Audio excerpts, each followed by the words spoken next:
Très chers amis Erev Tov, Shalom Aleichem, prêt au décollage, Be'ezrat Hashem. Et ce soir, nous allons parler de Hanouka. Pourquoi Hanouka? Eh bien parce que Hanouka c'est dans une semaine, Veimlo Arshav et Matai. Il ne faut pas attendre la dernière minute. Il ne faut pas se préparer. Il ne faut pas parler de Hanouka pendant Hanouka. Il faut parler de Hanouka avant Hanouka. Comme ça, lorsque Hanouka arrive, on peut passer Be'ezrat Hashem Yitbarach, une bonne fête de Hanouka. Très chers amis Erev Tov, soyez la bienvenue sur les ondes de Yeshiva Zoom pour la gloire d'Akadosh Baruch Hu. Dans les prières de Hanouka que nous intercalons dans la Hamida et dans le Birkat Hamazon, nous allons lire un passage vers la Nissim, vers la Purkan, vers la Gevurot. Nous allons rappeler les miracles, dans un premier temps de manière générale, qu'Akadosh Baruch Hu il a fait Sha'asita lavotenu bayamim hahem bazeman hazeh. Les Nissim, les Niflaot, le Purkan, les Gvurot, les Teshuot et les Nechamot, qu'Akadosh Baruch Hu il a fait bayamim hahem en ces jours-là, bazeman hazeh, en ce temps-là. Et ensuite, Vime Matitia ben Yochanan Kohen Gadol Chashmonai Ubanav. Il y a donc le passage de Ve'al Anissim, il est commun à Hanouka et Purim, et à Hanouka, à Purim c'est Bimé Mordechai et Esther, et à Hanouka nous allons dire Bimé Matitia, où nous allons raconter le miracle qu'Akadosh Baruch Hu, il a transmis les forts dans la main des faibles, les nombreux dans la main des moins nombreux, les impies dans la main des tzadikim, les impurs dans la main des purs, et les fauteurs dans la main de ceux qui étudient et s'investissent dans la Torah. Et nous allons rappeler également le miracle des Nerot, Veidliku Nerot Bechatzrot Kodshecha, et ils ont également allumé les lumières dans les cours de ton sanctuaire, et ils ont fixé ces jours de Hanouka comme étant des jours de Hallel, de louange et de reconnaissance, de remerciement à Akadosh Baruch Hu. Et tu as fait avec eux de grands miracles et de grands prodiges, et nous te louerons, nous te remercions en ton nom, nous remercierons ton nom, ton grand nom, c'est là pour l'éternité. Il y a dans ce passage de Bimé Matitia quelque chose qui me surprend, qui a éveillé en mon esprit une réflexion que je voudrais partager avec vous ce soir. Be'ezrat Hashem. Nous parlons Bimé Matitia ben Yochanan Kohen Gadol Chashmonai Ubanav.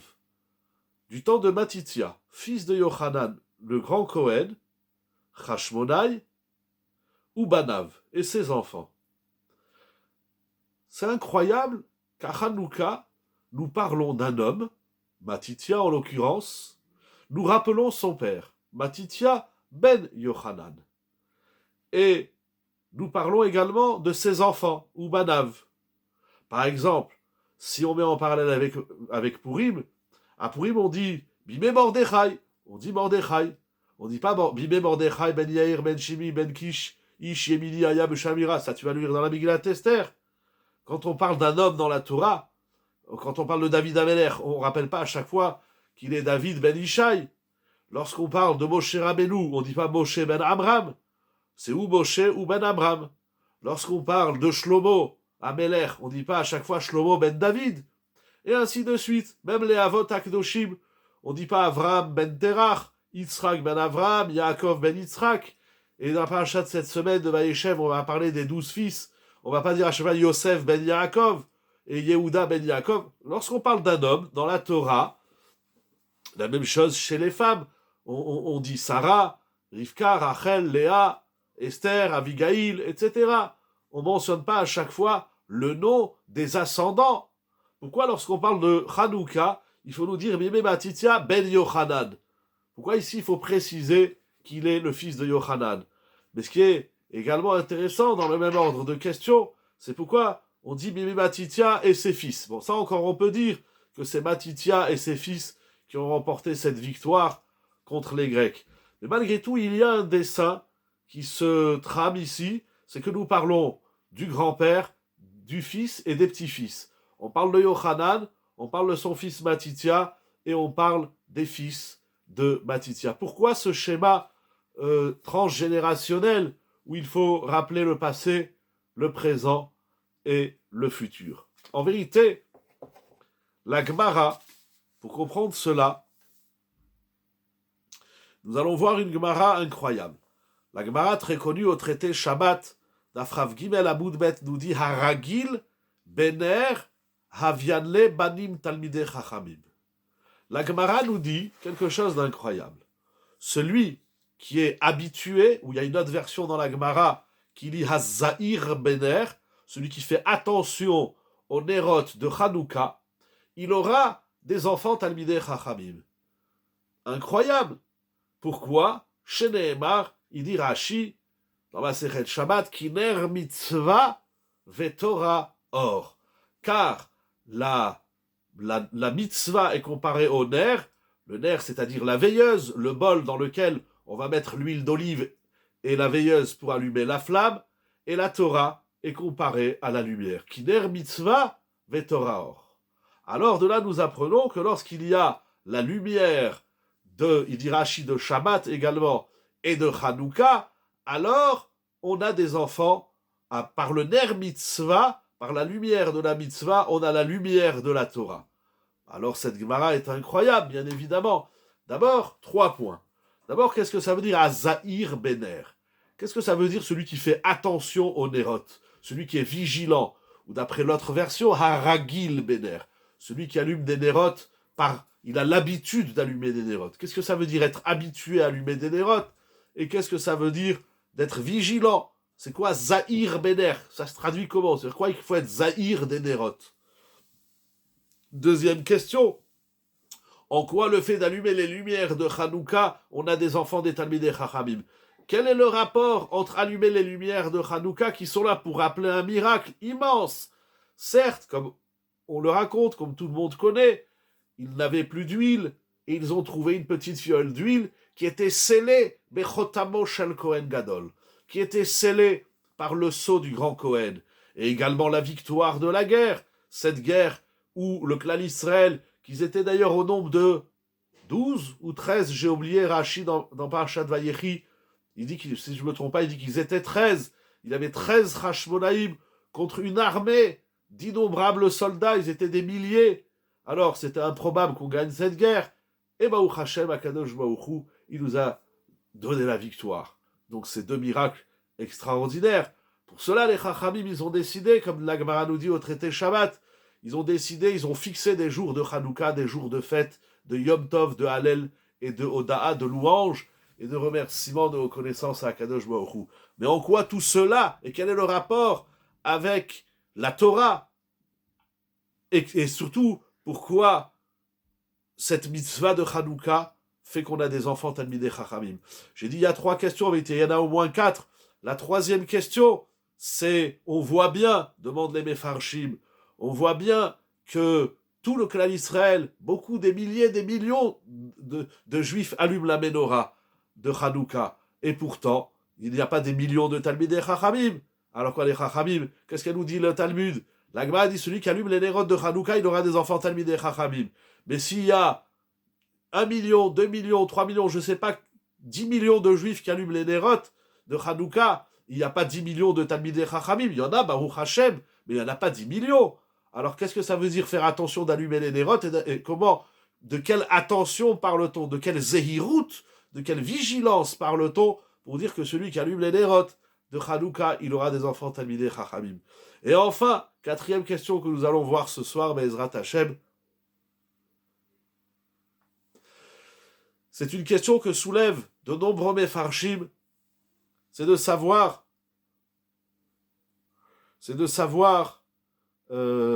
Pourquoi la Gemara, elle dit celui qui fait attention aux lumières de la menorah de Hanouka, il aura des enfants Talmidei Chachamim. Pourquoi il n'est pas dit clairement, celui qui allume des Nerot de Hanouka, il sera lui-même un Talmid Chacham? Pourquoi il faut parler des enfants? C'est la question. C'est les 4 questions que nous allons voir. Nous allons essayer, Be'ezrat Hashem, de développer ensemble une idée.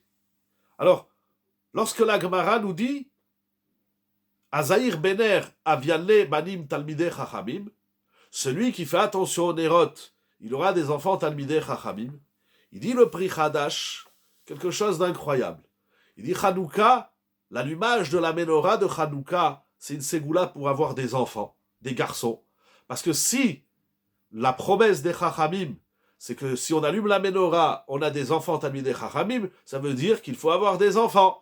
Alors, lorsqu'on fait attention à la mitzvah, à l'allumage de la menorah de Hanouka, on a des enfants. Mais première bracha, premier souhait, première ségoula, comme on aime dire aujourd'hui vulgairement. La Torah, c'est pas une ségoula, mais disons comme ça, c'est un mérite par le mérite d'allumer la menorah de Hanouka, on a des garçons. Deuxièmement, ils vont devenir des Talmidei Chachamim. On n'a pas répondu les questions, bien évidemment, on n'est qu'au début. Mais ce que nous voyons dans un premier temps, c'est que la mitzvah de la menorah de Hanouka, de l'allumage de Hanouka, elle a une connotation, comme je disais, qui se transmet dans les générations. C'est-à-dire, lorsqu'on dit Bimé Matitia ben Yochanan Kohen Gadol Chashman Banav, on parle du grand-père Yochanan, du fils Matitia et des petits-enfants Ubanav. C'est l'effet de Hanouka. Pourquoi? Quel est le rapport entre avoir des enfants, qui plus est Talmidei Chachamim, à travers la mitzvah de l'allumage de la menorah? En quoi? Ça veut dire, si vous voulez, il y a la mitzvah, l'essence de la mitzvah, qui rappelle les miracles de Hanouka, bien évidemment, mais il y a également l'effet de la mitzvah. Et nous avons une règle, comme nous dit la Gemara au traité Sota, que l'effet de chaque mitzvah est mida keneged mida, c'est-à-dire mesure pour mesure. De ce fait, s'il y a un principe de mesure pour mesure, ça veut dire que l'effet de la mitzvah doit correspondre à l'action de la mitzvah. Un exemple très simple, si vous mettez une pomme de terre sur le feu, prenez une casserole, vous mettez de l'eau, vous mettez une pomme de terre, eh ben ça va faire bouillir la pomme de terre. Mais avec ça, vous n'allez pas faire un café. Eh ben parce que quand on fait bouillir une pomme de terre, ça sort pas du café. Alors si tout ce qui se trame autour de la fête de Hanouka a pour effet de donner des enfants, qui plus est Talmidei Chachamim, alors si l'effet de la menorah, c'est des enfants et Talmidei Chachamim, alors il faut dire que c'est ça l'effet qui est la conséquence logique et naturelle de l'allumage des nérotes. Alors il faut comprendre le lien entre allumer des nérotes et avoir des enfants qui sont des Talmidei Chachamim. Voilà, ça c'est les questions que nous allons voir, Bezrat Hashem. Nous allons voir des grands chidushim. Dans un premier temps, encore une fois, on parle de Matitia ben Yochanan, Kohen Gadol ou Banav, parce que c'est ça l'enjeu même de Hanouka. C'est de savoir qu'est-ce que tu transmets à tes enfants, qu'est-ce que tu transmets au futur. Bien évidemment, c'est pour ça que dans tous les livres d'aujourd'hui, contemporains, on va retrouver dans Hanouka le concept de chinuch, l'éducation. Mais qu'est-ce que ça vient faire? Hanouka, c'est pas la fête de l'éducation, c'est pas la fête de l'éducation des enfants, c'est pas ça Hanouka. Alors pourquoi avoir appelé cette fête Hanouka? Alors la Gemara elle dit Hanouka, ça veut pas du tout dire éducation. Au mieux, ça veut dire inauguration du Mishkan. Bon, on va pas parler du Mishkan ce soir, mais Hanouka, c'est ils se sont reposés de leurs ennemis le 25 qui se lève. Chanou Bekafé. Comme ça dit la Gemara au traité le Shabbat. Ils se sont reposés, ils ont stoppé la guerre. La guerre, c'est fini le 25 qui se lève. Donc Hanouka, c'est pas Chinour, c'est pas la fête de l'éducation, c'est la fête où on a trouvé un certain répit de nos ennemis. Alors ça s'appelle Hanouka.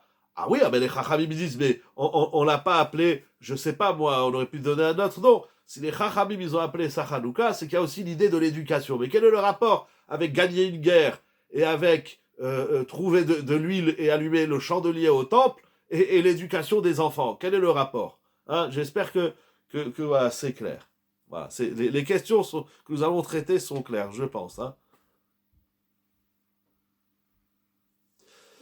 Je dis juste dans un premier temps, c'est mathématique, puisque Hanouka, ça a pour effet d'avoir des enfants Talmidei Chachamim, donc ça a un effet entre les générations, alors c'est pour ça que ça s'appelle Hanouka, et c'est pour ça qu'on parle de Matitia, fils de Yochanan, ce qu'on ne trouve nulle part ailleurs, me semble-t-il. Ou rarement en tout cas, on n'a pas l'habitude quand on parle des grandes figures du clan Israël, de la Torah, du Tanakh, on ne rappelle pas à chaque fois le nom de l'ascendant et de rappeler qu'il a des enfants. C'est propre à Hanouka. Pourquoi? Qu'est-ce qu'ils viennent faire ici les enfants avec la lumière de la menorah plus qu'ailleurs, plus que dans d'autres fêtes ou dans d'autres événements? Pourquoi c'est la fête de l'éducation? Voilà, ça c'est la question.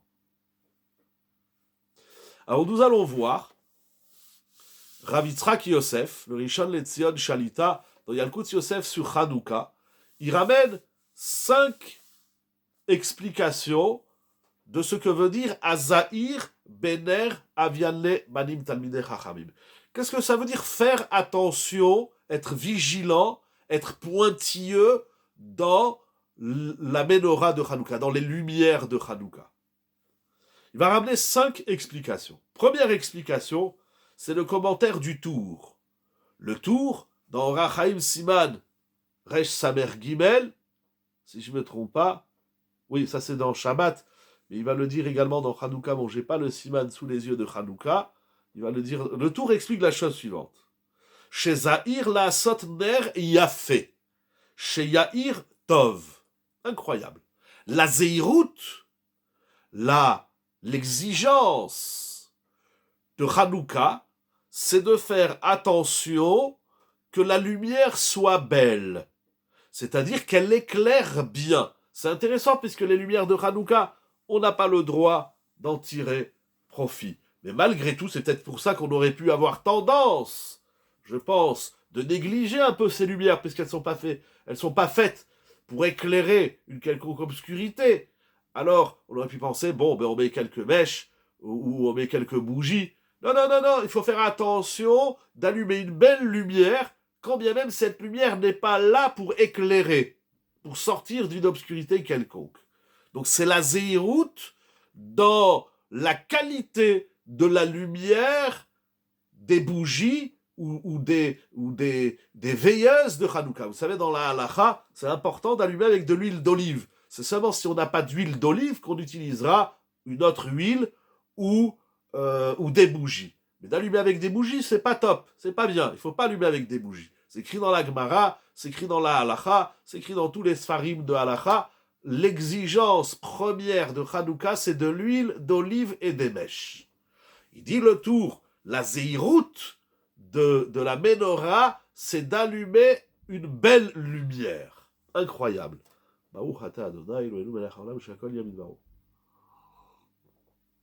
Deuxième explication que ramène Rav Yitzhak Yosef dans Yalkut Yosef au nom du Meiri. Aragil bener Hanouka derech chibub mitzvah ou beha'ara mefursemet aviano banim talmidei chachamim. Le Meiri explique qu'il s'agit de l'élan avec lequel on va, ou par lequel on va allumer les lumières de Hanouka. Cet élan, il appelle ça, le Meiri, Chibub Mitzvah. Chibub Mitzvah, ça veut dire chérir la mitzvah. Montrer qu'on allume, non pas par simple devoir, non pas que ça soit un rôle, un joug, une action pesante. On allume la menorah avec la chavivut de la mitzvah, avec le chérissement de la mitzvah. Incroyable. C'est-à-dire, dit Rav Yitzhak Yosef, sheyehader veyechabeb et mitzvah, il va embellir et chérir, la mitzvah, ad sheyeragil vedavekba, jusqu'à ce qu'il se laisse entraîner, et c'est ça le terme, d'après la version ragil à ragil bener, il se laisse transporter par la mitzvah jusqu'à se coller littéralement à elle. Ça veut dire, quand on fait les choses avec élan, avec amour, on se sent bien dans la mitzvah. C'est la chavivut de la mitzvah. Ces deux commentaires n'expliquent pas encore suffisamment quelle est la particularité de la mitzvah de Hanouka, bien que le Tour veut expliquer. Il dit pourquoi celui qui allume les nérotes de Hanouka, il a des enfants d'Elmidei Chachamim, parce qu'il allume une belle lumière qui éclaire bien. Mais en quoi cela fait des enfants d'Elmidei Chachamim? J'ai pas compris la profondeur du Tour, il faut encore réfléchir. De même le Meiri dit qu'il faut faire la mitzvah avec Chiboub. Mais la chavivut de la mitzvah, c'est pas propre à la menorah de Hanouka. C'est comme ça, dans toutes les mitzvot que nous réalisons, il faut les faire besimcha. et bechavivut, il faut chérir, il faut faire la mitzvah avec ses petits soins, il faut pas négliger. Voilà, alors c'est énorme, ça montre l'élan, ça montre la dvekout, mais ça c'est pas propre à Hanouka. Et là aussi, je ne comprends pas en quoi cela promet des enfants et talmidei chachamim. Selon troisième explication que ramène Rav Yitzhak Yosef, Bebi'u Ramenu Perachia ben Ramenu Nissim, Sham Katav, Aragil Bener, Ainu Shemadlikin Besha'ato, Ve'anichu bo Shemen Arbe Kede Haraoui Lo. Incroyable. Ramenu Perachia ben Ramenu Nissim, il dit faire attention à la mitzvah de la menorah de Hanouka, c'est premièrement de l'allumer à l'heure. Deuxièmement, c'est de mettre une quantité d'huile, d'olive, suffisante pour que la menorah reste allumée le temps imparti par la halacha, c'est-à-dire au moins une demi-heure. Donc ça veut dire que le dikdouk, la précision du din, la précision de la mitzvah, c'est de faire la mitzvah en son temps et dans sa quantité requise. Donc le zman et le shiur, le temps et la quantité, qui sont des notions très importantes dans la mitzvah de Hanouka, mais également là aussi dans toute la Torah. Chaque mitzvah, on doit la faire en son temps. Celui qui n'a pas pu faire Shabbat, ou qui dit, bon, moi, cette semaine, je ne peux pas faire Shabbat samedi, il ne va pas faire Shabbat mardi. C'est comme ça, chaque mitzvah, elle a un zman. Et chaque mitzvah, elle a un shiur, une mesure, une quantité. La souka, elle a une mesure. Le kos de kiddush, il a une mesure, etc. Si la mesure, elle est dans l'espace, elle est dans le temps, elle est dans le volume. Chaque mitzvah, elle a son shiur, elle a sa mesure. Mais, alors c'est important, bien évidemment, de le rappeler dans la mitzvah de la menorah, mais c'est pas propre à Hanouka. Alors, en quoi la zéirout, la vigilance du temps, du respect du temps et du respect de la quantité de la mitzvah promet des enfants talmidei chachamim. Le Chida, quatrième explication que ramène Rav Yitzhak Yosef, il dit Efshar de akavana shemadlik yoter mina chiyuv. Incroyable. Qu'est-ce que ça veut dire yoter mina chiyuv? V'inyan hazirut hu sheya keli shemadlik bo na'e venaki. V'sheyadlik beshemen zayit zach. Ça veut dire faire attention d'allumer les lumières de Hanouka dans un bel ustensile, une belle menorah. Aujourd'hui, ils font des belles ménorotes en argent ou en verre. Mais les ménorotes en bouchon de liège ou en bouchon de bouteille de Coca-Cola, j'ai rien contre Coca-Cola, mais c'est pas une menorah digne. Il faut une menorah belle, na'a venaki. Il faut des jolis verres en verre ou en argent, il faut une belle menorah. Et également, il faut allumer les lumières de Hanouka avec shemen zayit zach, avec de l'huile d'olive pure. C'est incroyable. C'est incroyable. Alors, d'après le Chida, qui écrit lui-même par ailleurs, là on est dans deux Sfarim du Chida, dans Petach Enaim et dans Marzik Bracha, il dit donc celui qui allume la menorah avec de l'huile d'olive, il aura des enfants qui éclaireront dans la Torah, qui elle-même est comparée à l'huile. Bon, il faut comprendre, on est dans le secret des mitzvot. Il faut comprendre tout ça. Donc, en tout cas, d'après le Chida, nous devons nous occuper du contexte. Pardon, excusez-moi, j'étais en train de boire le thé, je n'avais pas les yeux portés sur l'écran. Si vous voulez bien envoyer la question. Nous devons nous occuper du contexte matériel de la lumière. Exactement. D'après le Chida, la zéiroute de la mitzvah de Hanouka, c'est de faire attention également à son aspect extérieur. C'est-à-dire, comme vous dites, les ustensiles. Il ne faut pas négliger l'ustensile de la mitzvah. Ce n'est pas seulement l'huile d'olive, mais même le keli, le contenant de cette huile d'olive qui va supporter la mèche et sa flamme, c'est très important d'avoir une belle menorah. Aujourd'hui, ça coûte pas très cher une belle menorah, mais ça c'est écrit dans les Sfarim. Bon, il en parle par ailleurs aussi, Rav Yitzhak Yosef, c'est écrit dans tous les Sfarim. Plus la menorah est belle, plus on embellit la mitzvah. C'est incroyable parce que la flamme, en vérité, d'une menorah à l'autre, elle change pas. Normalement, lorsqu'on dit, c'est important votre remarque, le constat que vous faites, il est très important. Par exemple, lorsqu'on dit un beau étrog, alors il y a un étrog qui est pas mal, mais bon, la forme ou la couleur, où il a des petites taches, mais plus on va dans le hidour du étrog, alors le étrog n'est pas le même, il a une plus belle forme, une plus belle couleur notamment, et d'autres exigences de la halacha. De même lorsqu'on parle d'une belle paire de téphilines, parce que la mitzvah, le concept de faire les mitzvot belles, on l'apprend de la Torah, la Gemara nous dit au traité Shabbat, du passouk qu'on dit dans la Shira, Zekeli ve'adveu. Lorsque les bénis d'Israël ont traversé la mer, ils ont chanté la fameuse Shira de Béchalach, le chant de la traversée de la mer. Et un des versets de ce chant dit Zekeli ve'adveu. Voici mon Dieu, ve'adveu. Qu'est-ce que ça veut dire ve'adveu? Il y a plusieurs explications, mais l'une d'elles, rapportée au traité Shabbat, ve'adveu, ça veut dire je vais embellir les mitzvot. Tzitzit na'e, lulav na'e, etc. Mezuzana tfilin naim. La Gemara, elle va dire que de ve'adveu, nous apprenons que nous devons embellir les mitzvot. Ou on peut dire embellir, pour ne pas oublier que les nissim et Shbochou démarrent par nos efforts.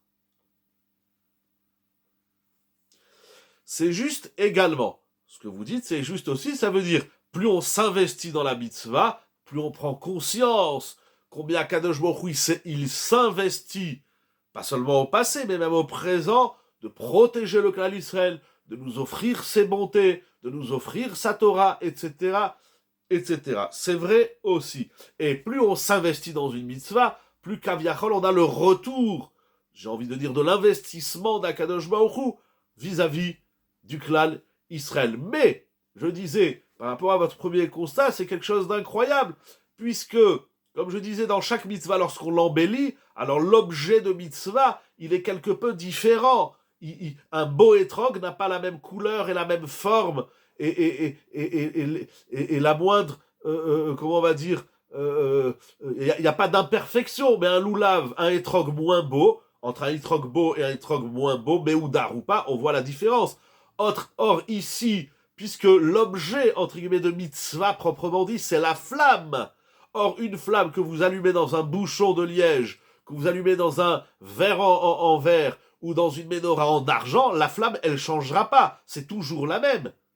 Il va y avoir une différence dans la qualité de l'huile. Ça oui, si on allume avec de l'huile d'olive, ce n'est pas la même flamme que si on allume avec de l'huile d'arachide, ou avec d'autres huiles, ou avec du pétrole, etc. C'est pas la même flamme. Oh, mais lorsqu'on parle du keli, lorsqu'on parle du contenant, donc de l'aspect purement, j'ai envie de dire, technique de la mitzvah, parce que si j'ai pas de bol, je n'ai pas de veilleuse, je peux pas allumer la menorah. Mais la mitzvah, c'est la flamme, c'est pas le keli. Et pourtant, le chida, il n'est pas le seul, il y a beaucoup de poskim qui disent qu'il faut faire attention à ça, à nous dire que le keli de la mitzvah, eh bien, ça s'appelle embellir le nerf de Hanouka. C'est quand même assez incroyable. Ce qui, pour ma part, encore une fois, même d'après ce quatrième commentaire du Chida, ramené par Rav Yitzhak Yosef dans Yalkut Yosef sur Hanouka, page Pevav Pezaïn, je ne comprends pas pourquoi ça promet des enfants Talmidei Chachamim.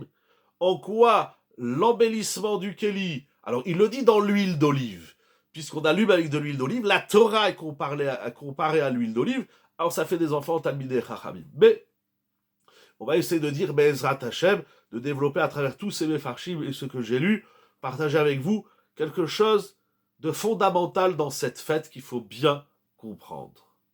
Cinquième explication, pour finir le discours de Rav Yitzhak Yosef, qui est très important, très intéressant, il dit Adigduk Aikari, l'exigence principale lorsque l'Agma dit Azaïr Bener, donc on sent qu'il y a qu'on fait un zoom, non pas un zoom, oui un zoom, c'est-à-dire que les Chachamim se sont focalisés sur ce nerf de Hanouka, ils ont dit si tu le fais bien, tu tu as des enfants, tu as des enfants, des garçons, et Be'ezrat Hashem, qui deviendront des Talmidei Chachamim. C'est quoi le Dikduk Ha'ikari? C'est quoi l'exigence principale à laquelle il nous invite les Chachamim?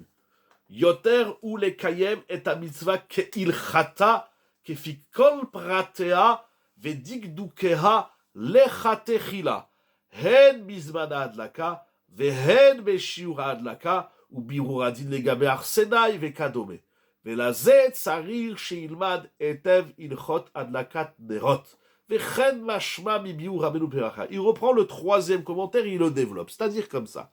Il dit l'exigence de ce quand les Chachamim nous disent Azahir Bener, ils sont en train de nous dire dans Hanouka, certes, c'est pour se rappeler du miracle, des bienfaits et de la bonté divine, mais au niveau de la halacha, nombre de gens, malheureusement, ne connaissent pas suffisamment la halacha dans ses moindres détails et dans toutes ses précisions. Par exemple, l'heure de la hadlaka, la quantité d'huile, et encore beaucoup de dinim si on passe une soirée chez quelqu'un, qui est-ce qui allume, le nombre de lumières qu'on doit allumer, la différence entre les Sfaradim et les Ashkenazim.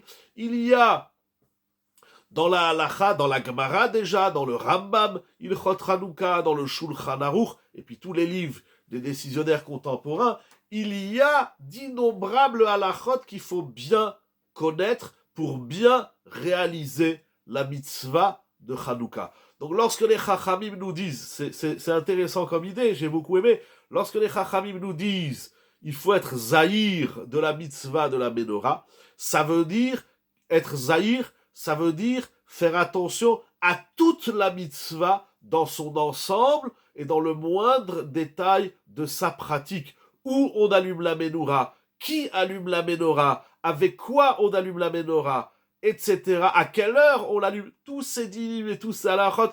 Par exemple, est-ce que,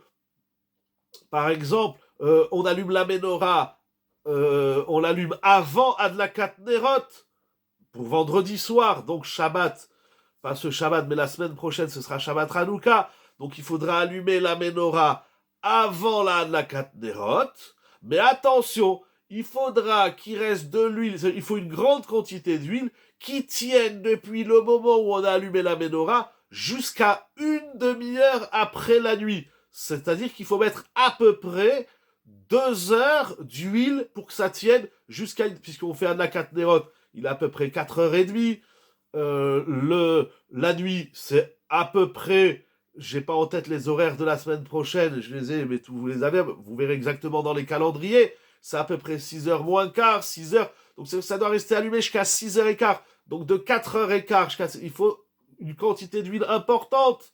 Il faut savoir ça, les gens ils allument, ça dure une demi-heure. Alors il faut faire très attention dans les petites bougies qu'ils vendent pour les Ménorah. D'abord, c'est pas extraordinaire, le mieux c'est de l'huile d'olive. Mais ces petites bougies, elles ne durent pas 2 heures. Il faut vérifier qu'elles durent 2 heures. Sinon, vendredi, on n'a pas fait la mitzvah. De même, samedi soir, comment on fait? Est-ce qu'on allume d'abord la Menorah et après on fait la Havdalah? Ou d'abord on fait la Havdalah et après on allume la Menorah? C'est une grande discussion dans les Rishonim, dans la Halacha. En simple, chez les Sfaradim, la majorité des Sfaradim, c'est de faire d'abord la Havdalah et ensuite la Menorah. Il y a certains Sfaradim qui ne font pas comme ça, de même chez les Ashkenazim, il y a plusieurs coutumes. C'est une étude en soi à approfondir. Le Taz et d'autres poskim ont parlé de cette question. Tout ça, il faut savoir. Et par contre, à la synagogue, on allume la Menorah à la fin de Harvit. Donc on n'a pas encore fait la Havdalah. C'est un exemple du temps. Les gens qui rentrent tard, parce que l'allumage, normalement, doit se faire à la tombée de la nuit, ou d'après certains, ils allument au coucher du soleil. Il faut connaître la halacha. Sfarad, Ashkenaz, c'est pas tout le monde allume le même horaire. Le judaïsme, c'est pas l'unification de la pratique. On n'est pas un peuple où tout le monde fait pareil. C'est chacun selon ce qu'il a appris de son rave, ce qu'il a appris de ses parents, de ses coutumes.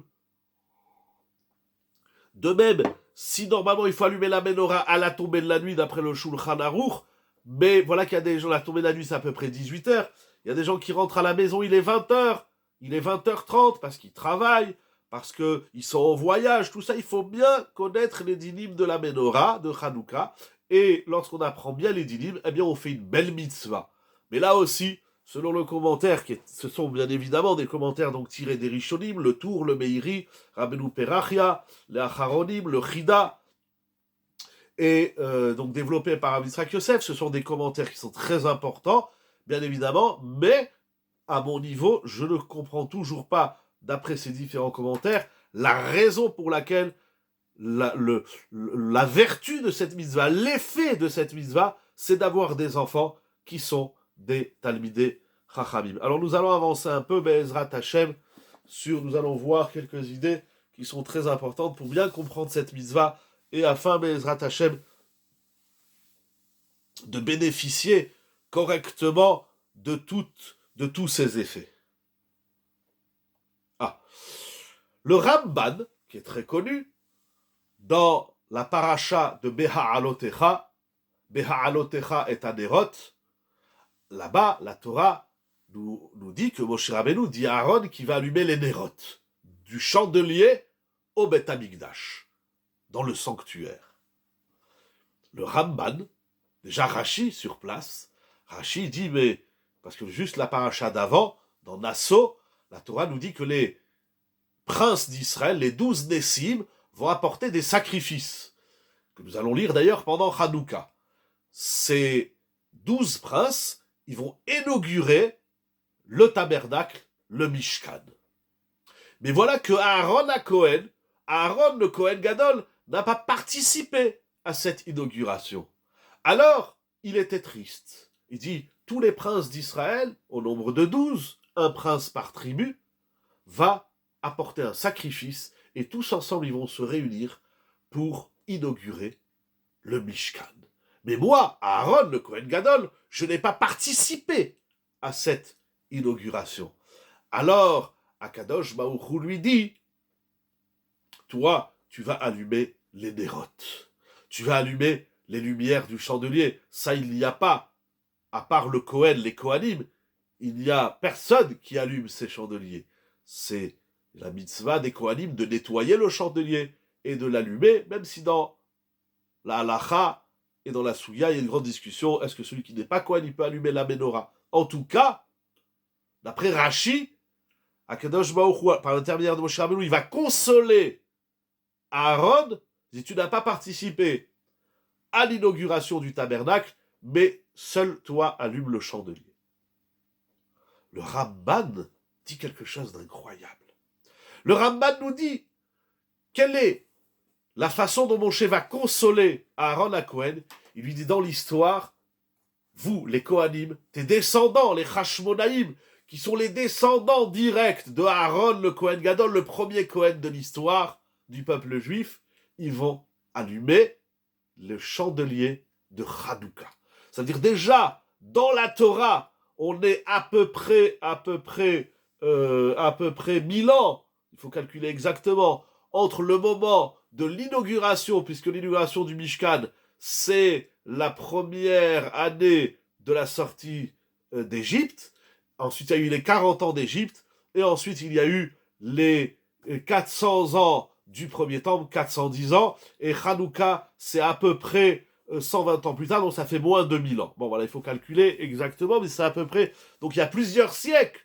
Mais déjà, Moshe Rabbeinu lui dit à Aaron, tes descendants dans plusieurs siècles, 7, 8, 9 siècles, ils allumeront, ils vaincront une guerre contre les Grecs, et ils rallumeront le chandelier au Beth Amikdash. Il y a dans cette idée du Ramban, de Nachmanide, quelque chose d'extraordinaire. Ça veut dire que la notion même de la Ménorah, c'est une vision dans le futur. C'est une réflexion sur un futur même lointain. C'est qu'est-ce qu'on fait aujourd'hui de qu'est-ce qu'il y aura demain. D'ailleurs, la Ménorah représente la Chorma. La Ménorah, dans le temple, elle représente la Chorma. Qu'est-ce que c'est que la Chorma? On en a parlé dernièrement dans un autre shiur. Les Kohanim représentent également Kitora Yevakshu Mipiou, représente la sagesse, la Chorma du clan d'Israël. C'est quoi la chorma? Qu'est-ce que ça veut dire d'être chacham? C'est une grande souya, bien évidemment. Il y a des livres entiers qui nous expliquent c'est quoi la chorma. Dans la Torah, déjà, lorsqu'ils ont construit le Mishkan, on parle beaucoup Bechorma, Bedat ou Bitvuna. Akadosh Baruch Hu, il a créé le monde. Premier mot de la Torah, Bereshit, ça veut dire la chorma. Qu'est-ce que c'est que la chorma? Les sages nous enseignent dans Pirkei Avot, la chorma ezeu chacham aroet anolad. La chorma, c'est pas d'agir avec sagesse, c'est-à-dire j'ai réfléchi de ce que je fais. C'est pas ça la chorma. La chorma, c'est je réfléchis de qu'est-ce qu'il va sortir de ce que je fais. Quel est le produit? C'est une réflexion au service d'Akadosh Baruch Hu. Non, ça c'est pas la chorma. C'est pas ça la chorma. La chorma, vous étiez là mardi soir. Vous vous rappelez, on a ramené la Mishnah dans Pirkei Avot. Le chacham, c'est celui qui s'interroge. Alors ça va l'amener à Akadosh Baruch Hu. Mais on est dans la finalité. La chorma, c'est je prends une décision aujourd'hui en vue et en fonction des conséquences de mes choix. C'est pas j'ai réfléchi, je fais ça. Je réfléchis avec ce qui va se produire demain. La chorma, c'est la naissance. Je visualise la fin. Voilà, très bien. Très bien. Dans ce sens-là, oui. Très bien. Exactement. Ça veut dire que le chacham, il arrive à dire ce que je fais aujourd'hui va produire cela demain. Ça, c'est la chorma. Ça, c'est la menorah. Quel est le rapport? Alors, ça veut dire que le Ramban nous dit que Moshe dit à Aaron, ce que tu fais aujourd'hui va rester dans l'histoire. Mais regardez, il y a quelque chose d'incroyable qui m'a fait penser le Ramban Akadosh. Les Nessim d'Israël, ils vont apporter des sacrifices et ils vont inaugurer le Mishkan. Mais malheureusement, ce Mishkan, ce premier tabernacle que les enfants d'Israël vont construire dans le désert, dans l'histoire, d'abord il va longuement voyager, à Shiloh notamment, et dans tous les endroits où il voyage, jusqu'à ce qu'on arrive au Beth Amikdash que Shlomo Ameler va construire à Yerushalayim Irakodesh, là où nous attendons Be'ezrat Hashem Bekarov, le troisième Beth Amikdash. Mais malheureusement, ce sanctuaire et le premier et le second temple vont disparaître dans l'histoire. En tout cas, ils vont être détruits par les deux destructions. Et là, et d'ailleurs Rachid dit que c'est pour ça qu'il s'appelle Mishkan. Mishkan, c'est un gage. C'est quelque chose qu'on donne mais qu'on reprend. Ça explique Rashi dans Parashat Teruma. Mais là, Moshe Rabbeinu, il dit à Aaron, tes enfants, c'est pas seulement qu'ils vont allumer la menorah du temps des Hashmonaïm, ils vont allumer la menorah. D'abord, on est au cœur de l'exil grec qui se trouve en Eretz Israël. C'est le seul exil d'ailleurs, comme dit le Paraditrak, Rabbi Yitzhak Outner. Il fait remarquer que c'est l'exil qui est en Eretz Israël. Les autres exils, c'est la diaspora, c'est à l'extérieur d'Eretz Israël. Là, on est dans un exil à l'intérieur de notre domaine, de notre terre, de notre patrie, comme on dit aujourd'hui, notre sainte patrie, bien évidemment, Eretz HaKodesh. Et lorsque Moshe Rabbeinu il dit à Aaron, tes descendants vont allumer la menorah, c'est-à-dire qu'avec cette menorah, ils vont relancer le défi, ils vont faire poursuivre l'histoire. Donc ça veut dire que la menorah, elle a un sens, j'ai envie de dire futuriste, je ne sais pas si c'est tout à fait le terme, mais elle a un sens, elle a un regard sur le futur. C'est ça la menorah. La menorah, c'est la chorma, c'est le roet adolad. Alors on retrouve cette idée de transmission et la puissance de la transmission, c'est de refaire briller une lumière qui s'est éteinte. La lumière, c'est pas seulement allumer la lumière. La lumière, c'est repousser l'obscurité. La lumière, c'est s'assurer de la pérennité et de l'éternité de cette lumière. Donc même lorsque tout s'éteint, eh bien, on va raviver cette flamme. C'est ça que Moshe Rabbeinu, il dit à Aaron. Tes enfants, dans le futur, ils vont revenir allumer cette lumière que les Grecs se sont évertués d'éteindre. On ne peut pas comprendre ce futur ou agir sur ce futur. Oui, on peut. Comment? Vous allez voir tout de suite. On va voir ensemble, vous allez voir tout de suite. Quelque chose d'incroyable. Quelque chose d'incroyable. J'ai lu aujourd'hui des shiurim de Rav Weintraub à la Vachalom dans des faits Eliaou sur Hanouka. Il dit la chose suivante. Alors avec ça, vous allez voir, on va répondre les 4 questions du départ. Il va sortir une très belle idée, mais Ezrat Hashem, une idée lumineuse, une lumière. On a dit que Hanouka, c'est la fête du Chinour. Mais qu'est-ce que le Chinour? Qu'est-ce que ça veut dire éduquer les enfants? Qu'est-ce que ça veut dire leur transmettre des valeurs? Qu'est-ce que ça veut dire? Vous savez que d'après la Torah, la notion de Chinour, d'éducation des enfants, c'est d'enseigner la Torah aux enfants. C'est tout. C'est ça le Chinour. Le Chinour, c'est d'étudier la Torah avec les enfants et de leur transmettre la Torah. C'est ça le Chinour. Tout ce qu'on fait autour, les midot, le derech eretz, le moussar, tout ça c'est bien, c'est mignon. C'est, comment on appelle ça, c'est l'option du Chinour. Ce n'est pas le Chinour proprement dit. Le Veshinandam levanecha, tu enseigneras la Torah à tes enfants. C'est ça la vraie mitzvah du Chinour. Tout le reste autour, c'est important, sans rien négliger. Apprendre un enfant à dire merci, à dire pardon, à ne pas frapper, à ne pas cracher, à ne pas tirer la langue, même si c'est très mignon. Tout ça, c'est pas le Chinour. C'est pas ça le Chinour. Qu'est-ce que c'est que le Chinour? Il dira Weintraub. Moi, je croyais que le Chinour, c'est apprendre à mes enfants, eh bien, voilà, encore une fois, les bonnes manières, et même l'étude de la Torah. Je lui enseigne le Chumash, la Mishnah, la Gemara, je paye des gens autour pour qu'ils étudient avec mes enfants. Voilà, tout ça, c'est pas ça le Chinour. Du tout. On n'est pas du tout, c'est pas ça du tout le Chinour. En réalité, cette idée, je l'ai dit au nom de Rav Weintraub parce que je l'ai lu aujourd'hui, mais Rav Hirsch, Rav Shimshon Raphaël Hirsch, Shalom Shalom, déjà il a écrit ça dans son livre Yesodot HaChinour. C'est quoi le Chinour? C'est-à-dire quoi éduquer les enfants? Pourquoi on se prend la tête, les parents, d'éduquer des enfants qui, de toutes les façons, 1, ils nous écoutent jamais, 2, ils disent toujours non, 3, ils feront leur choix dans la vie, et bien souvent, ils font pas les choix qu'on leur a inculqués. Alors à quoi bon de se crever 12 ans et 13 ans avec des mômes tout mignons et chers soient-ils, bien évidemment, on les adore, les enfants. Mais moi, les chinours, tu joues avec tes enfants, tu passes du temps avec eux, tu vas te promener. Bon, c'est pas ça la vie. Mais pourquoi on se crève à transmettre des choses à un gamin, une gamine, à un garçon, une fille, c'est si de toutes les façons, dans la vie, ils font ce qu'ils veulent. Voilà. Surtout aujourd'hui. On peut plus leur donner des fessées, on peut pas les engueuler. C'est compliqué aujourd'hui, le chinour. Alors, c'est quoi le chinour? Il dit Rav Hirsch et Rav Weintraub disent la chose suivante. Je vais vous lire dans les mots de Rav Weintraub. Chinour eno uvda shel ota sha'a levad. Le chinour des enfants, ce n'est pas un exercice qui se limite au présent. Maintenant, il faut que tu te comportes bien.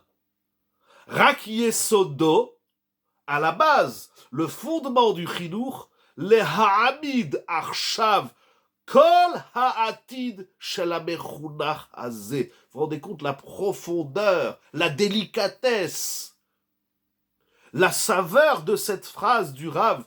Le chinour, c'est maintenant au présent pas se soucier, mais dresser, structurer l'enfant aujourd'hui pour qu'il vive correctement son futur.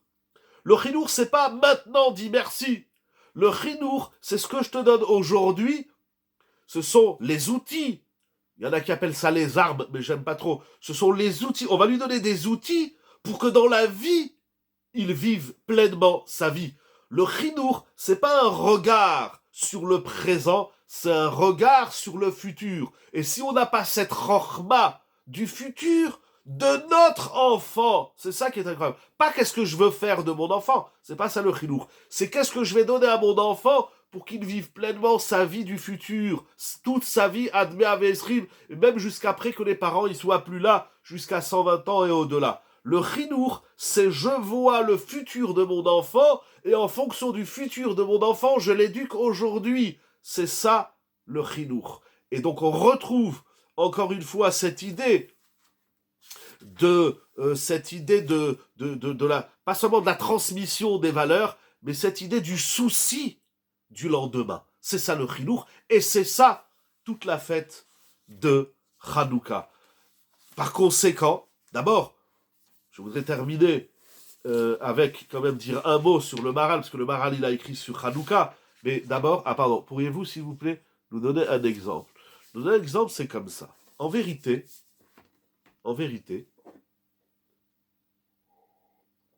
Alors on va le voir dans une autre dimension dans le Maharal, tout de suite nous allons voir, mais regardez, il y a des gens pour qui tout leur souci d'éducation, c'est le métier de leur enfant. Le métier, la profession, l'exercice professionnel, il est très important, bien évidemment. Mais l'exercice professionnel, parce que c'est la parnassa, c'est une stabilité dans la vie. Quoique aujourd'hui, on voit bien, et surtout depuis des décennies, mais ces dernières années, depuis le Covid, les valeurs financières du monde, c'est une étude en soi, je ne veux pas me lancer dans ça maintenant, une réflexion très intéressante, très profonde, beaucoup s'écroulent. Alors, sans rentrer dans cela, en simple, c'est normal, comme nous dit la Gemara au traité Kiddushin, le père doit s'occuper d'apprendre un métier à son enfant. C'est une discussion dans la Gemara. Dans Masechet Kiddushin, il y a la Mishnah, et à la fin de Masechet Kiddushin, il y a l'enseignement de Rabbi Nehorai. C'est un sujet en soi. Mais on entend qu'un parent se soucie du métier de son enfant. Mais le chinour, c'est pas seulement apprendre un métier à son enfant, c'est pas seulement lui payer des études. Avec toute l'importance, sans négliger, vraiment, en toute honnêteté, c'est important parce qu'on a un peu ce souci, on dit à notre enfant, mais qu'est-ce que tu vas faire dans ta vie? Mais regardez les adolescents, aujourd'hui et de plus en plus. Avant, les adolescents, à 14 ans, ils allaient travailler, voire même avant. Aujourd'hui, il faut faire des études. C'est la société, c'est la culture. J'ai rien contre, c'est très bien. Mais regardez un adolescent. Je parle avec des parents qui ont des adolescents. Comment ça va ton fils? Comment ça va ta fille? À 14, 15, 16, 17 ans, ils pensent qu'à une chose. S'amuser. Rare. Je ne dis pas que ça n'existe pas. Les enfants studieux, et même s'ils sont studieux, ils font bien leurs devoirs et leurs exercices et leurs examens, mais ils pensent qu'à une chose, c'est d'aller chez le copain, c'est d'aller chez la copine, c'est d'aller à droite, c'est d'aller à gauche, c'est d'aller s'amuser. Je n'ai rien contre l'amusement des enfants. Ça fait partie de leur développement. Mais souvent, les parents, ils sont désemparés. Mon enfant ne veut pas travailler. Ses professeurs disent il ne travaille pas. Il peut toujours faire mieux. J'ai jamais compris, il peut faire mieux. Bon, bref. Et le directeur et tout le monde. Mais alors on dit laisse passer, il fait la crise d'ado. Bon, la brioute. En tout cas, c'est un souci pour les parents, c'est normal, de savoir qu'est-ce que mon enfant il va faire demain, qu'est-ce qu'il va faire dans sa vie. Il va être médecin, avocat, commerçant, quel que soit le métier qu'il fera. Mais celui ou celle, c'est le parent, dont son seul souci de l'avenir de son enfant, c'est sa profession, c'est dramatique. Un exemple, pour se baser sur cette Mishnah de Kiddushin. La Mishnah dit que les parents, comme ils doivent s'occuper du métier de leur enfant, de lui apprendre un métier dans la vie, une occupation qui va lui ramener une parnassa noble, c'est aussi du devoir des parents d'enseigner, c'est aussi du devoir des parents de s'occuper du mariage de leurs enfants. Et surtout le père. Ça veut dire qu'il incombe au père de s'occuper du mariage de son enfant. Qu'est-ce que ça veut dire s'occuper du mariage de son enfant? Ça veut dire d'abord l'aider pour faire son mariage. Un mariage, ça coûte 5 000, 10 000, 15 000, 20 000 euros. Si on fait un mariage propre, simple et sain, ça coûte aujourd'hui 15, 20 000 euros. Bon, bref, zéro méchané la somme, ça change rien. C'est pas seulement ça. Si ton enfant, tu attends qu'il ait 25 ans pour lui dire mon fils, va te marier, tu as loupé ton éducation.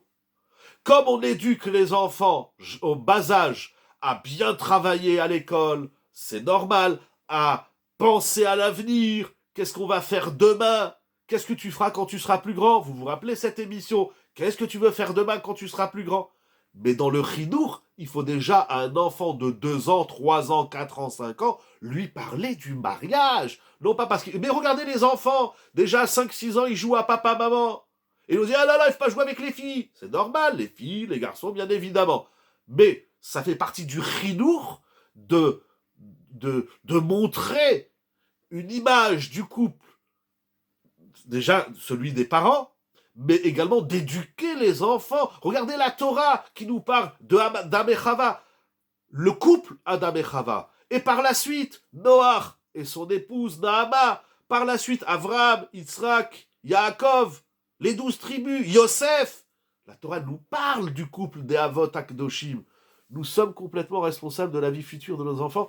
J'aime pas le mot responsable. S'il vous plaît, c'est un mot que je ne veux plus entendre. Vous voulez le dire, la brute. C'est un mot qui m'insupporte. On n'est pas responsable du choix de nos enfants. Le Rambam nous enseigne, il y a un seul être qui est responsable, c'est l'homme vis-à-vis de lui-même. Cette notion de mon erreur, mon échec, c'est à cause de mes parents, c'est à cause d'eux, c'est un mensonge monumental, aussi bien thoraïque que philosophique. Je ne suis pas philosophe, je n'ai rien contre les philosophes. On n'est pas responsable. On a une mission. Si mon enfant réussit ou si mon enfant échoue, j'ai une part de gloire ou une part de gêne si c'est un échec. Mais à 100%, la réussite d'un homme comme son échec, c'est lui-même. Zéou. Personne n'a le droit de dire, ça n'existe pas fondamentalement. C'est un mensonge de notre société moderne de dire, si il a frappé sa femme, c'est parce qu'il a vu son père frapper sa femme, Chazvé Shalom, lo alenu, bien évidemment. Lui qui a violé, c'est parce que son père c'est un violeur. Il n'y a pas de parce que. Tu es tenu, seul l'homme est responsable de ses propres choix, de ses propres œuvres, de ses propres actions. Maintenant, les parents, ils ont une mission, ils ont un rôle. Donc le chinour a des limites. Le chinour, pourquoi vous dites donc, c'est ça que je dis, le chinour, il a des limites. Le chinour, c'est transmettre à mon enfant un bagage, des outils, pour qu'il puisse affronter, j'aime pas non plus ce mot, pour qu'il puisse vivre sa vie correctement dans le bon sens. Faire les bons choix du travail, de l'épouse, du milieu dans lequel il va vivre, des gens qu'il va fréquenter. Tout ça, c'est des choix que lui, il fera. Jamais, je dis bien jamais. C'est mon avis, c'est mon opinion, que j'ai appris de mes maîtres, que j'ai appris dans la Torah. Je peux entendre que personne ne soit d'accord avec, ça ne me change rien. Mais jamais les parents n'ont le droit de prendre une décision pour leur enfant, surtout lorsqu'il est bar mitzvah ou bat mitzvah. Comment on fait pour dire à un enfant de faire la Torah et les mitzvot s'il ne les fait pas? D'abord, ça se joue sur les années d'avant, sur les années jusqu'à la bar mitzvah. Je ne dis pas, mon enfant, tu seras médecin et c'est comme ça. Ça n'existe pas. Ça, c'est des vieilles idées du passé. Baruch Hashem, elles n'existent plus aujourd'hui. Un père, une mère n'a pas le droit de prendre une décision pour son enfant, sauf si l'enfant le demande. Papa, donne-moi un conseil. Maman, donne-moi un conseil. Un garçon, une fille, il demande à son père, il demande à sa mère. Et vous savez, les parents, notre métier, ce n'est pas de donner des conseils. Notre métier, c'est de donner du chinour. Le chinour, c'est de lui donner des éléments avec lesquels il va utiliser le souvenir de son enfance, l'enseignement de son père, l'amour de sa mère, l'affection de son père, l'argent que les parents lui ont donné, etc., etc., etc. Le shiur de ce soir, c'est pas le chinour, mais c'est Hanouka. Hanouka, c'est le chinour. Le chinour, c'est qu'est-ce que je fais aujourd'hui qui va enclencher demain. C'est, en tout cas, avoir ce regard sur un futur tout aussi lointain qui va sur des générations et sur des siècles à venir. Oui, ce qu'on dit aujourd'hui, ce qu'on fait aujourd'hui, on doit le faire avec cette prise de conscience du lendemain, d'un lendemain le plus lointain possible. Alors, il faut beaucoup de chorma, mais c'est ça la chorma. Moral et Rabotai, on va donner encore un point important, il ne reste pas beaucoup de temps, voilà, mais une idée très importante dans le Maharal. Mais ce que je voudrais dire dans un premier temps, ça explique. Et c'était ça le souci des Hashmonaïm. Le souci des Hashmonaïm, les Grecs qui veulent nous combattre, c'est quoi le problème? Le clan Israël, jusqu'à la fin des temps, jusqu'à Gog et Magog, il sera malheureusement combattu par les ennemis d'Akadosh Baruch Hu, les ennemis du clan Israël. Même lorsque le Mashiach il va venir, il y aura encore des combats, il y aura encore des guerres, et il y aura encore des conflits. C'est seulement, puisque c'est une de ces missions du Mashiach, les gens ils croient que le Mashiach va venir, la terre elle sera tranquille, c'est pas ça du tout. C'est pas ça du tout, c'est un mensonge monumental. Dans le Rambam, dans la Gemara, c'est écrit que la première chose qu'il va faire le Mashiach, c'est la guerre contre Gog et Magog. C'est ça sa première mission. Et puis il y aura Amalek, et il y aura Ishmaël, et il y aura Edom, etc., etc. En tout cas, les Hashmonaïm, ils avaient un souci. Les Grecs voulaient obscurcir. Vechocher al peneteum. Ils voulaient obscurcir. C'est quoi obscurcir? Ils voulaient éteindre quelque chose d'existant. Ils voulaient éteindre la foi du clan d'Israël. Ils voulaient éteindre la mitzvah de la Brit Mila, de Rosh Chodesh, de Shabbat. Ils voulaient éteindre la lumière de la Torah. Quand il n'y a plus de Torah, le clan d'Israël, il s'éteint. Ils sont venus, les Chachamim, ils ont dit, mais si la Torah, elle s'éteint, demain, on n'est plus là. Je ne comprends pas qu'il existe encore, à l'heure actuelle, des hommes qui se disent dirigeants du peuple d'Israël ou dirigeants de communautés et ils n'ont pas ce souci de transmettre la lumière de la Torah. Nous devons comprendre que la Torah, c'est un or. Et la lumière, c'est quelque chose qui ne s'éteint jamais. Une lumière qui s'éteint dans un quart d'heure, c'est que déjà maintenant, elle est en train de s'éteindre.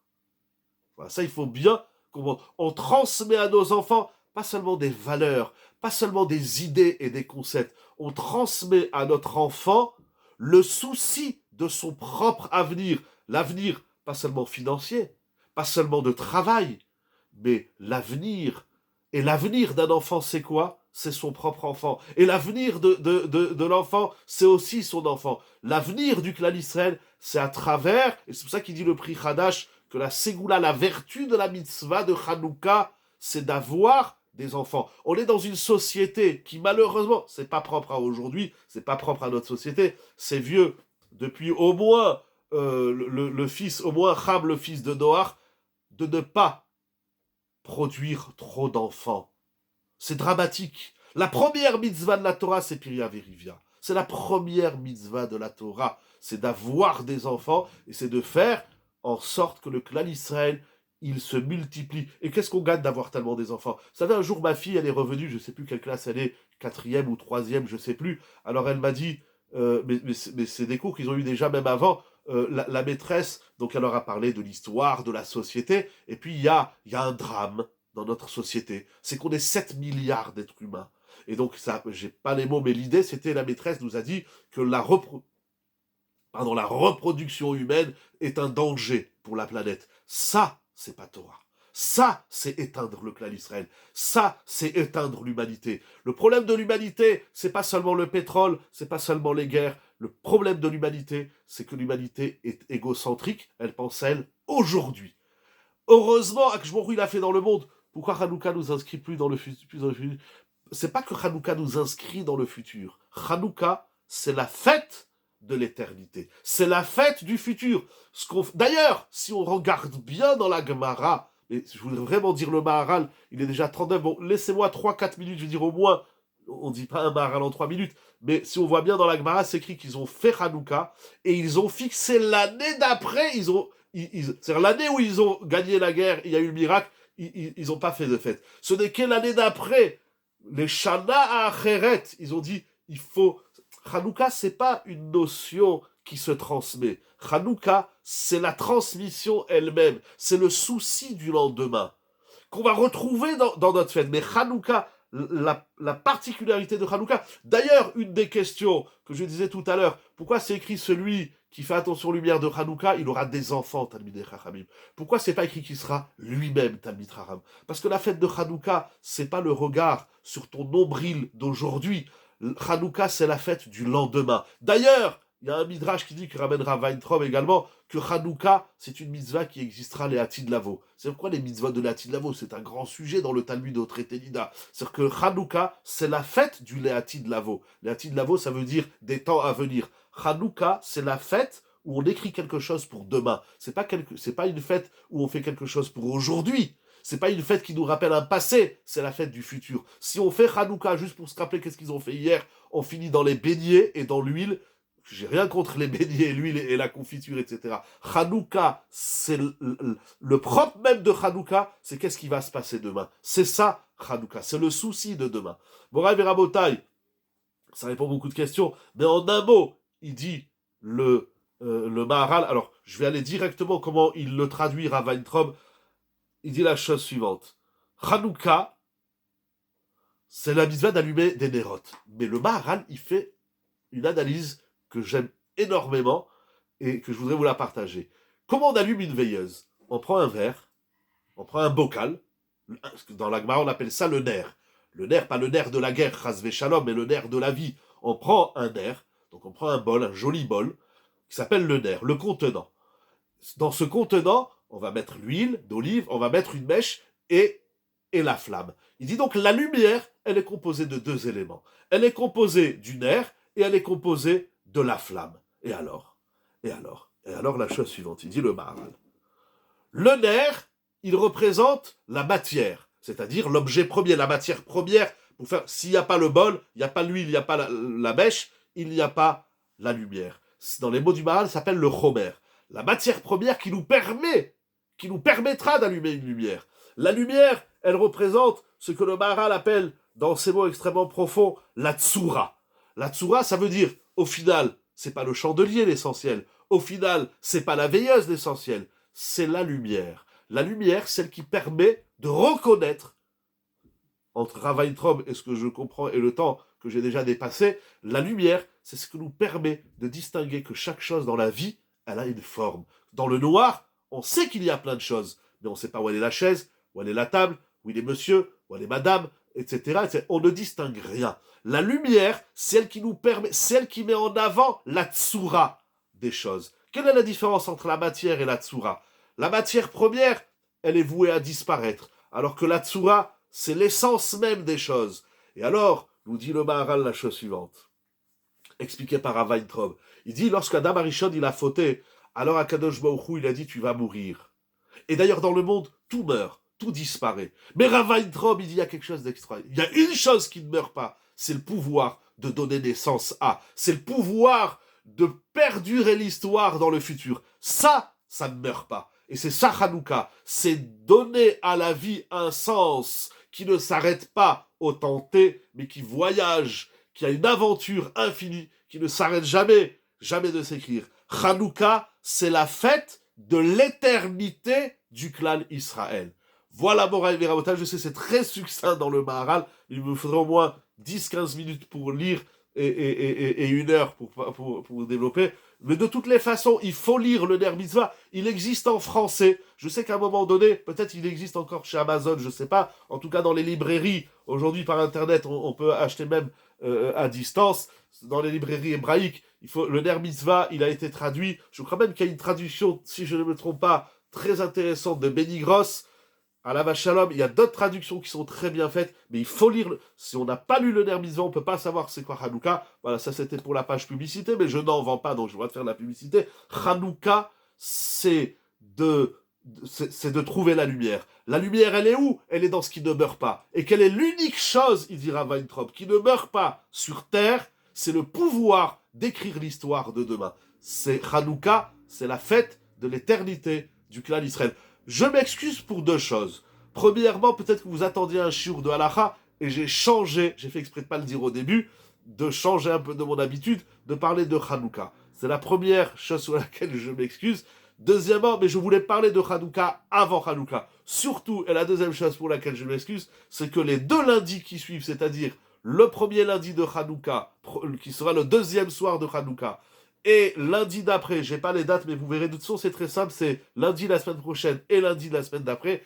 Il n'y aura pas shiur de halacha, mais on se retrouvera Bezrat Hashem pour le jeudi soir. Bonne fête de Hanouka. On a encore un petit peu moins d'une petite semaine pour se préparer à cette fête immense qui est la fête de l'éternité du peuple Israël, qui est la fête de l'avenir et du devenir du clan Israël. Merci beaucoup à toute l'équipe de Yeshiva Zoom, que cette lumière de Hanouka nous amène des cascades de bénédiction, des cascades qui ne s'assèchent jamais, des cascades qui ne s'évaporent jamais. Regardez aujourd'hui combien de lacs, combien de cascades, combien de rivières disparaissent. Ils vont chercher de l'eau sur Mars et l'eau sur la Terre est en train de partir.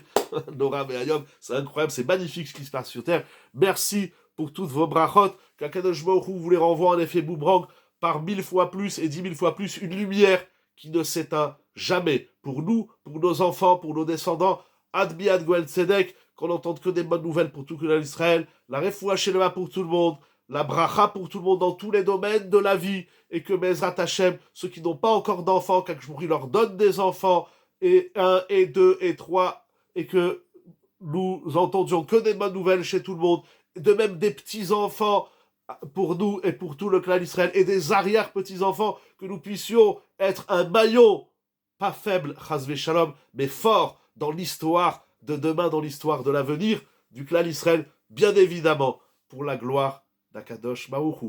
Chanukah Sameach et bonne semaine, Be'ezrat Hashem. Merci aux organisateurs